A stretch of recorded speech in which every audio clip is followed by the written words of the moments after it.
ఇక మహాకవి కాళోజీ జయంతి సందర్భంగా సీఎం రేవంత్ రెడ్డి ఘన నివాళులు అర్పించారు. ట్విట్టర్ వేదికగా తెలంగాణ ఉద్యమ కవి కాళోజీ నారాయణరావు ఫోటోను షేర్ చేస్తూ ఆసక్తికర వ్యాఖ్యలు చేశారు. దీనిపై పుట్టుకనిది, చావునిది, బతుకంతా దేశానిది అని తన జీవితాన్ని సమాజ హితానికి అంకితం చేసిన మహనీయుడు కాళోజీ జయంతి సందర్భంగా ఘన నివాళి అంటూ రేవంత్ రెడ్డి ఎక్స్లో రాసుకొచ్చారు. కాగా తెలంగాణ ప్రముఖ కాళోజీ నారాయణరావు తన కవితలతో ప్రత్యేక రాష్ట్ర ఉద్యమానికి ఊపిరిలూదాడు. అప్పట్లో ప్రభుత్వాన్ని ఎదిరించి గణపతి ఉత్సవాలు ఘనంగా జరిపించిన చరిత్ర ఉంది. ఆయన 2002లో మరణించారు. తెలంగాణ ప్రత్యేక రాష్ట్రంగా ఏర్పడ్డాక కాళోజీ పుట్టినరోజైన సెప్టెంబర్ 9ని తెలంగాణ భాష దినోత్సవంగా జరపాలని గత ప్రభుత్వం నిర్ణయించింది. అంతేగాక వరంగల్లోని ఆరోగ్య విశ్వవిద్యాలయానికి ఆయన పేరు పెట్టి గుర్తింపునిచ్చింది. ఇక నేటి కవులు, సాహితీవేత్తలు, కళాకారులకు నిలయంగా హన్మకొండలో కాళోజీ కళాక్షేత్రాన్ని నిర్మించారు. ప్రస్తుతం ఈ భవనం ప్రారంభోత్సవానికి సిద్ధంగా ఉంది.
రైట్, ఇదే అంశానికి సంబంధించి మరింత సమాచారం మా ప్రతినిధి శరత్ అందిస్తారు. శరత్.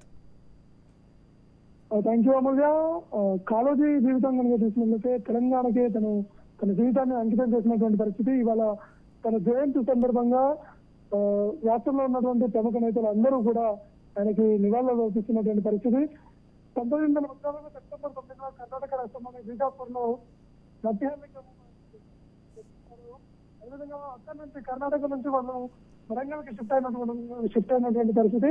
తన కుటుంబం మొత్తం కూడా వరంగల్ జిల్లాలోని మణికొండలో స్థిరపడుతుంది. వరంగల్లోనే న్యాయశాస్త్రంలో ఆయన పట్టా పొందారు. హన్మకొండలో తన మెట్రికులేషన్ పూర్తి చేసినటువంటి పరిస్థితి.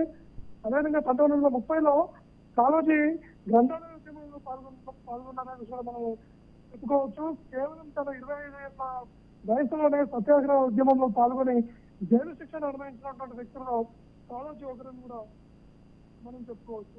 నిజామాంధ్ర మహాసభ, హైదరాబాద్ స్టేట్ కాంగ్రెస్ లో కాళోజీకి మంచి అనుభవం, మంచి సత్సంబంధం కూడా మనం అర్థం చేసుకోవచ్చు. ఒకసారి తనకి పొలిటికల్ లీడర్ల సంబంధిస్తే మారపాటి హనుమంతరావు, సురవరం ప్రతాపరెడ్డి, జమలాపురం కేశవరావు, గూరుగుల రామకృష్ణరావు, పివి నరసింహారావు, మాజీ ప్రధాని పివి నరసింహారావు ఇలాంటి తెలంగాణ వాదులతోని తనకు సత్సంబంధాలు ఉన్నట్టుగా మనం చెప్పుకోవచ్చు. అదేవిధంగా చూసినట్లయితే తెలంగాణ యాసకి, తెలంగాణ భాషని తను ప్రత్యేకంగా ఈ యొక్క ఆంధ్ర పాలకుని తను గుర్తెత్తినటువంటి పరిస్థితి. ప్రత్యేక రాష్ట్ర ఉద్యమంలో తను ప్రత్యేక రాష్ట్ర ఉద్యమాన్ని, ప్రత్యేక రాష్ట్ర ఆకాంక్షను తను రగిలించినటువంటి పరిస్థితి. లాగుర్వ అనేటువంటి తన రచనలో రాజకీయ నాయకుల యొక్క వైఫల్యాలని, రాజకీయ నాయకులు చేసినటువంటి మోసాలను తను వెలువరించాలని కూడా చెప్పుకోవచ్చు. తన యొక్క మరణానంతరము తన పార్థివ దేహాన్ని కాకతీయ మెడికల్ కాలేజీకి దానం చేశారని కూడా మనం చెప్పుకోవచ్చు. ఇదే సందర్భంలో పుట్టుక మీది, చావు మీది, బతుకంతా చేశారని కూడా తను మరణించినప్పుడు అక్కడ ఉన్నటువంటి కవిత చదువులందరూ కూడా తనకి ఇచ్చినటువంటి కీర్తిగా మనం చెప్పుకోవచ్చు. అదేవిధంగా అన్యాయాన్ని ఎదిరిస్తే నా గురవకు సంతృప్తి, అన్యాయం అంతరిస్తే నా గురవకు ముక్తి ప్రాప్తి, అన్యాయాన్ని ఎదిరించిన వాడే నాకు ఆరాధ్యుడు అని కాళోజీ నినదించినటువంటి పరిస్థితి. అదేవిధంగా ఒకసారి భాషకు తను ఇచ్చినటువంటి ప్రియారిటీ కనుక మనం గమనిస్తే పడి పలుకుల భాష కాదు, పలుకుబడుల భాష కావాలి అని గర్జించినటువంటి నేత కాళోజీ. రిక్షా తోలే వారి నుంచి మొదలు పెడితే రాష్ట్రపతి వరకు కూడా నేను నా భాషనే మాట్లాడతా, నా యాసనే మాట్లాడతా అని చెప్పేసి కూడా తను మాట్లాడినటువంటి పరిస్థితి. అయితే తెలంగాణ ఏర్పడక ముందుకు కాళోజీకి ఇంత పెద్ద స్థాయిలో గౌరవం దక్కలేదన్నది కూడా మనం చెప్పుకోవచ్చు.